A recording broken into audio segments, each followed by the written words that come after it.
Calgary Flames master plan has been revealed after the team has admitted to prioritizing the NHL Entry Draft. With the Flames destined for a top 5 pick, we're going to take a look at some of the top draft eligible players that could very well find themselves in a gorgeous Flames sweater come June.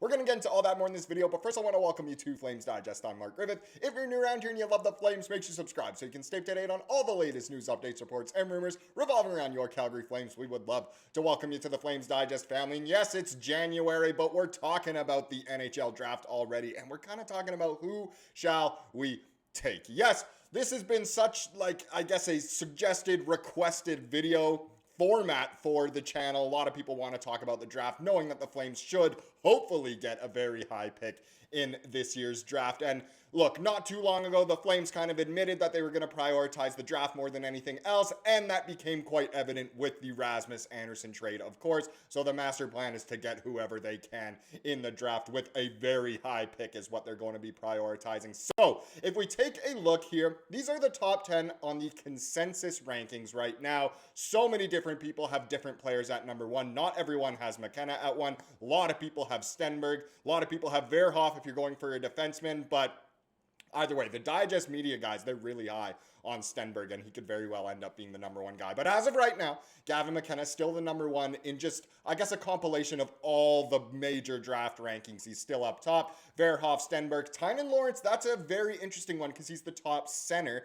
Then you got a few more people down the list. Belchetz, Reed, Lynn, Bjork, Vigo Bjork, what a fun one, Preston, and Rudolph. And I guess the most, thing to consider for the Flames is last year they prioritized centers in the draft, as we know, taking Reshny, who will most certainly be a center for this team, Cullen Potter as well.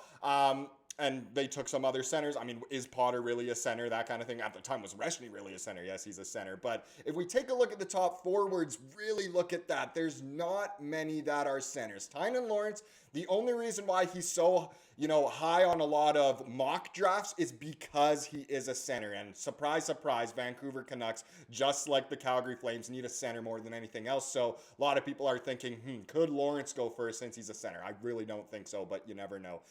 Bjork can play center. You got Rubruck there. I definitely pronounced that wrong, but either way, he's the only other center on that list in the top, 10 or so of the forward prospects. So very interesting that that's to take note of. So from these two lists, if you're looking for a center, which is still the Flames' biggest position of need, it's probably going to be one of these guys. But if you're just taking the best available, you go back to this list here. And let's kind of go through some of these guys. The top 4 here, since that's kind of where we're hoping we'll be. We'll grab one of those guys.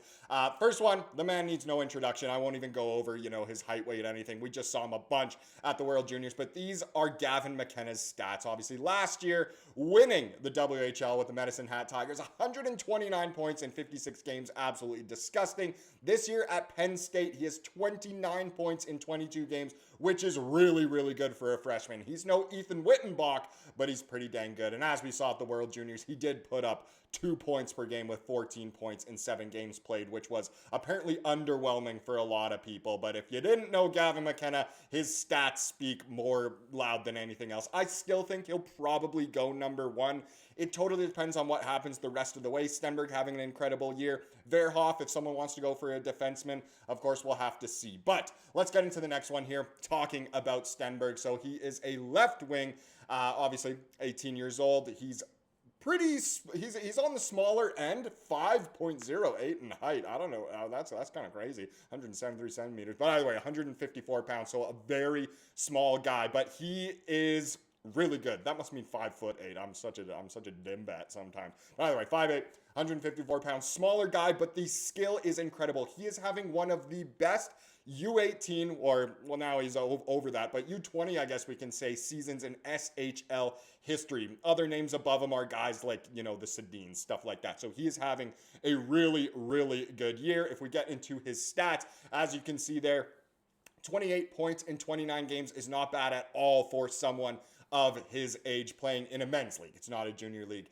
of course, so really, really good. And we saw him do really well at the World Juniors as well. 10 points in 7 games, capture that gold, was arguably the best player at that tournament. We all know it was Zane Parekh, but Stenberg, a very, very good option for all of those teams that will be near the top, of course. Next guy, let's talk about Keaton Veerhoff. Now, I don't think the Flames will take him because we already have such a logjam in terms of the defensive pipeline, but kind of with right-handed D-men at this point as well. I know getting rid of Andersson, helped some of that, but we brought in Whitecloud, who's just another one. So it's a real bottleneck there right now. But he's still someone who could very well end up being a Flame. So he's from Fort Saskatchewan, Alberta, which obviously helps, being from near here, I suppose. Not that close, but at least the same province. Only 17, and bigger. 6'4", 212. Really good. Right-handed D-man, as we saw. Very, very good player. If we get into his stats now, the last couple of years before this, he was actually with Cole Reshny with the Victoria Royals, and as a defenseman, put up 45 points in 63 games last year. Not bad at all. This year, 17 points in 22 games at UND, again, playing with Reshny, and is the worst of the two on his D pairing with Abram Weeba, of course. But no, he's putting up great stats. Again, one of the best U18 defensive seasons we've ever seen in terms of offensive production in college hockey history. So very, very impressive there from Veerhoff, and he's a really, really good prospect once again. Will the Flames go after defensemen? I know when it comes to the draft, it'll totally depend where we're picking, and the Flames seem to always pick best available and have been doing great, in terms of drafting in the whole Craig Conroy era. So there's a chance. There is a chance. Now, the last man might be the one that makes the most sense if you're going after a center, and it's Tynan Lawrence here. So he's from Fredericton, New Brunswick. What a fun place. 5'11", 170 pounds, still just 17 years old as well. If we get into his stats, right now, he's at Boston University. 1 goal in 7 games, obviously not fantastic. But look where he was earlier this year and the year before. He was in Muskegon with the Lumberjacks and obviously put up some great seasons, winning the championship a couple years ago with almost a point per game. And then this season, 17 points in 13 games. Not bad at all. And who else played there with the Lumberjacks for a little bit? Hey, none other than Matt Gridden. So this is someone we could definitely be scouting hardcore. If the Flames really like him, again, don't be shocked if this guy ends up in a Flames sweater come June. He seems very, very good and in the biggest position of need. Now, again, I'm still all for Mission McKenna, all of that, but there's some really good options no matter what. Yes, this is going to be a very deep draft.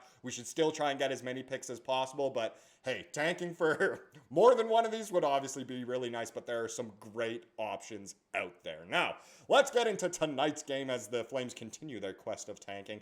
This long homestand continues tonight with another one at the Dome, this time against the Anaheim Ducks. Goes at 6 p.m.